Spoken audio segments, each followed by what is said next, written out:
Hey guys, I'm Giovanni Herbert. Welcome to SnapComms, where we bring you news in a snap. With us today is Mr. Marquese Maduro, who is part of the BVI Ports Authority, sharing with us on the registration form that is now in effect at the BVI ports. Good day, Mr. Maduro. Thanks for having me. Good to be here. Good to be here. Glad I could come and share with what we're doing over at the BVIPA. Right. So BVIPA, BVI Ports Authority. Yeah. Right now, there's a contractor registration form that is about to take effect or take form. What was there before, and explain to us what that form really is. Well, before if we needed works done, we would go out based on whether it be my knowledge, maybe it'll be the director's knowledge, or even recommendations, maybe from the board, if we were looking person to conduct works at different levels. What we found is that maybe over time, you would reuse contractors based on that. I'm familiar, we talk about the BVI being a small knit community. So I would be familiar with certain persons and I would always call on them. Right. You would always have persons who may come up to you and say, hey, I see you guys are doing this, you guys are doing that. You didn't call me up and give me a job. Right. So what we now want to employ to assist with that situation and to broaden the horizon and to find out who's really out there is this contract registration form or contractor registration form. And from that, when we would establish a database. Okay. So the contractor registration form is basically persons who could provide goods, services, and contract type works. We encourage you to come and get the form. You'll fill out some information, some basic information, name, you have to provide a trade license and certain things like that. And we'll be able to know that you're out there and what your skill set is. Is this form electronic based, or is it you have to come into your location to receive the form and fill it out? So what we're going to do first is we're going to have a couple of the forms printed at the reception area at the BVI Port Authority container port in Port Purcell. And shortly after, I'm hoping by next week at the latest, we'll have it online where you can print it out. And a little after that, it'll be probably where you could go online, you could fill it out online and submit it via email, or you could then print it and bring it in. So that is what we're looking to have done regarding the form. Okay. So why now? Why now after all this time? I know you touched on it a bit with, you don't want to make it seem like if though it's, because I know you, but you want to have like a larger base. But why at this time?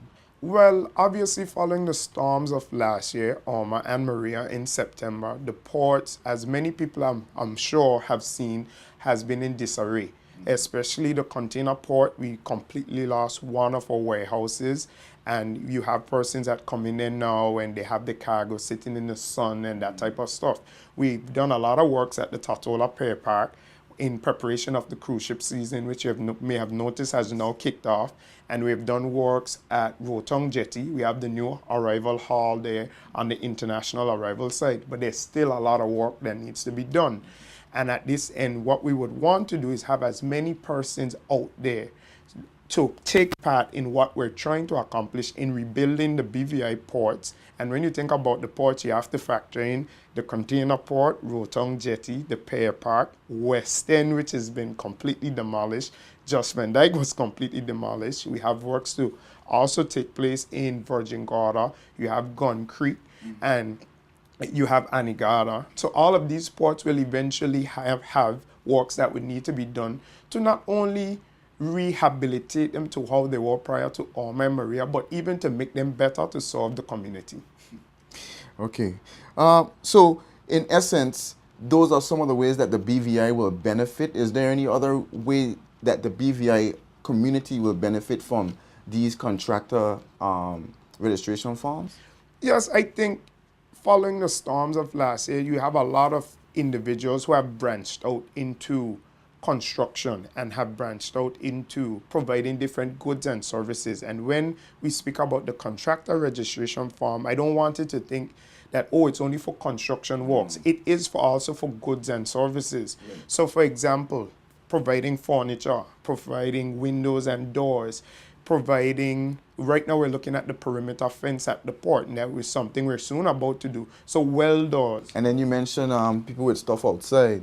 Exactly. So, there are a variety of different things, even we have one contractor right now that offers us sewage services, the pumping of our sewage. So as we're going into it, it's not just people may think contractor and they might think, okay, well, this is concrete and that type of stuff. No, The name, yeah. there's a variety of things, we have. So we need to push that goods and Yeah. services. So on the form itself, does it say contractor and services or goods and services registration form? So how the form is set up, there's a section that says if you're a general contractor, you'll provide a trade license to verify such. But there's also a section that talks about specialties. So if you have a specialty item that may be plumbing, might be a specialty item. So you would then say, or maybe you just specialize in tiling. So you would state that, and we would know that, okay, if we have a job where we need someone who tells, we could call you Mr. Hubbard and say, hey, come across, we realize you're here in the database and you provide, you do good tiling work. One of the recommendations I'll note, or requirements, that I'll note, is the need to provide a few references. Now, I know some person might say, well, I'm starting out, I'm more small scale, so I may not have, as a form, it require 3 years worth of experience, but I still encourage you to fill out the form, even if it's only 2 or 3 jobs you have done. And what I'll do is, as we create the database, we would have different ranks or different classes. You'll have a general contractor, maybe on a large scale, who could provide the construction of a building. As one of the things we would like to eventually come to have done is the construction of a new admin building. But you may have smaller items like tiling, like I said, plumbing, electrical services, and I don't want persons to say that, oh, they're only looking for the big fish. No, I would like to get a good mix of different persons that could provide services. And on the bottom, coming through the form, you'll notice there's a section to provide. If you're a contractor, you would have provided works you have done. If you provide goods and services, there's a section in there to show what goods and services you have maybe provided to other entities before. So we would have that as reference. So you saying this now, how would we update that information? Like, say, for instance, do we have to come back inside, say, I submitted my information to you, and within that year, or within a year's period, I've recognized, no matter what my goods and services or contractual experiences, I have grown. I've grown and multiplied in what I initially submitted. Is it a case where, I by then we'll be online, or is it a case where I have to come back in and get a form? Well, what you could probably do in that instance is, obviously, like I said, we really try to get the form put online. But I mean, if you're expanding your business and you're trying to develop a good relationship with the BVIPA, I would encourage you, you could come in, you could reach out to persons like myself. There are also other line managers that, whereas I may be dealing with the contractor database, if you're procuring or you're providing or we're looking to procure goods and services, you may come into contact with one of our other managers. And I would encourage you, if you're developing your business, to also reach out to them to say, hey, maybe the IT manager, if you're providing cameras, if you're providing UPSs and laptops and such, hey, we're now adding this service, so she could know. Because it's also good to create a good mix, not only to deal with myself, but to be familiar with the different personnel, and we would go from there. Also via email, you'll be able to email or send, we'll provide that information where you could, because it doesn't make sense to go back to the whole form if you've already registered, just to maybe add a few items, but I encourage you to be for persons to be forthcoming. So as you grow and you expand, and like, maybe you started as a small contractor tiling, like I said, Mr. Hubbard might have come, and you may later come back and say, hey, Mr. Maduro, I've expanded my business. I'm now a general contractor. I now provide a variety of things, and then I could just update the database versus having you, making it a tedious process. Because I want to make it as, comfortable as possible, so you feel that, hey, the BVI port's willing to give anybody a chance once they're abiding by whatever rules and regulations that are being set forward in relating to the works that we're requiring. Okay, is there anything else that you would like to share with us as we conclude?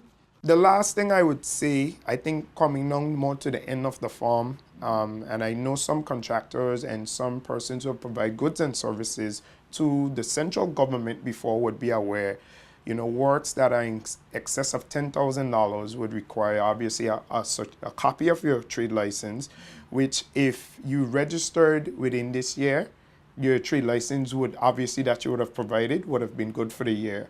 But once you're successful in, let's say, retaining works in excess of 10,000, you would need a valid copy of your trade license. You would need a certificate of good standing from Inland Revenue, as well as Social Security.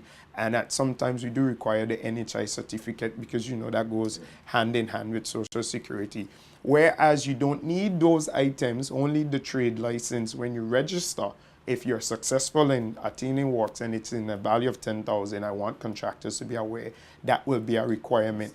Yeah, I know some of them are familiar from central government, but just in case some aren't, you know, the BVI ports being a statutory body, we do try to stay in line with the mandate of central government where those requirements are being considered. Okay. Well, thank you for coming on SnapComms. Eric, it was good. It was a pleasure. I'm glad to share with everyone. And I hope people take advantage of this opportunity and don't take for granted that, hey, Mr. Maduro should know I do this type of works or whatever, or maybe Mr. Pickering, Ms. Hards, Mr. Smith, the different managers may know that I do this type of work. Still come in, still register. It'll be good to have your information on there so we could reach out when we start to get rolling and we're building back the port bigger and better. Thank you, sir. Well, that's it for today, guys. I'm Giovanni Herbert signing off. Be sure to tune in for your daily feed of SnapComms, where we bring you news in a snap. Subscribe to our YouTube channel, Twitter, and Facebook at BVI Government and Instagram at GISBVI. SnapComms is brought to you by the Disaster Recovery Coordinating Committee, Government of the Virgin Islands.